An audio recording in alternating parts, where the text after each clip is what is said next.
Honestly, if Coinbase was around back in the 80s when we were coming up as young adults, pre-teens and preteens coming up in the 80s as a Gen Xer, would the crack epidemic have gone the way it did, with so many of my friends losing their lives or getting locked up for long stretches of time if they had access to something like a Coinbase? I'm watching this experiment that we do, and I see the effects of what somebody at that age can do right now with this technology versus getting out in that street and getting involved in street things. The gains that they were making in the street were more than just profit. It was about uh, prestige, if you will. It was about recognition. It was status. You didn't do that just to make a couple of dollars. No, you were viewed as somebody who was about that life, and that got you a little bit of respect, unfortunately. But let's talk about the respect that you can get for yourself by doing something legal that is far more profitable than any day out in those streets with the same amount of investment.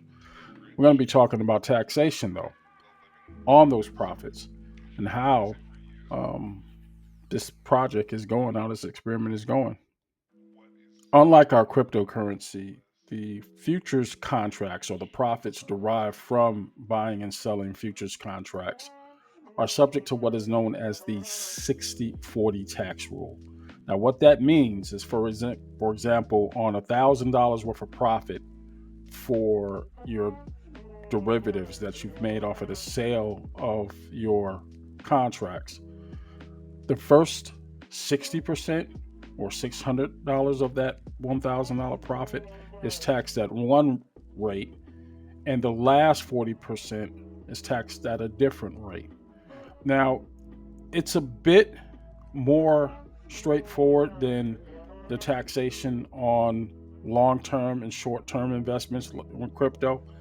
We know that if you keep cryptocurrency for a year or more, it's taxed at a lower rate. But if you pull your cryptocurrency profits off that same year, it's taxed at 22%, period, or the highest tax bracket that is possible.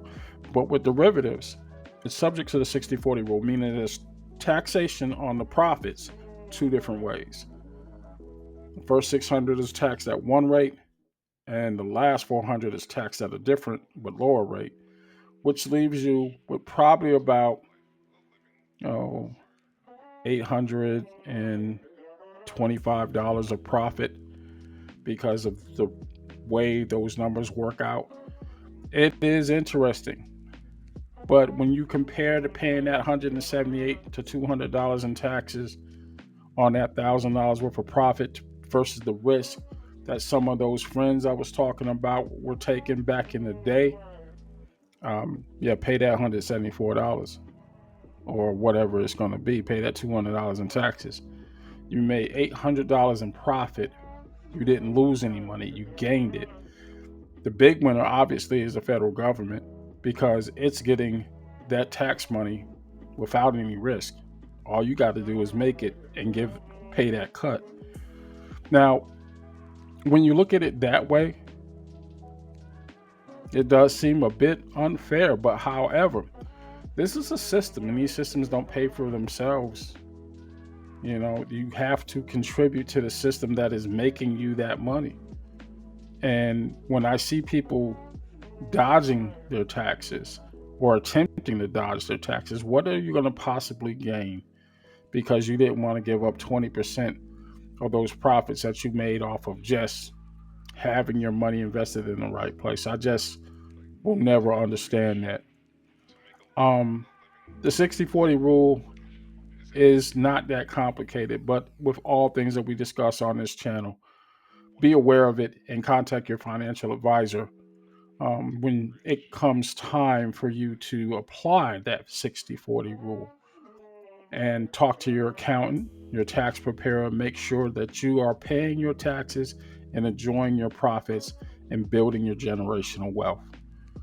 We're not going to go deep into this, but I just wanted you to be aware of that because honestly, what I'm seeing in these first 3 days on this experiment, um, it's not the sudden shock that I thought it was going to be back on Sunday, but it's been gradual.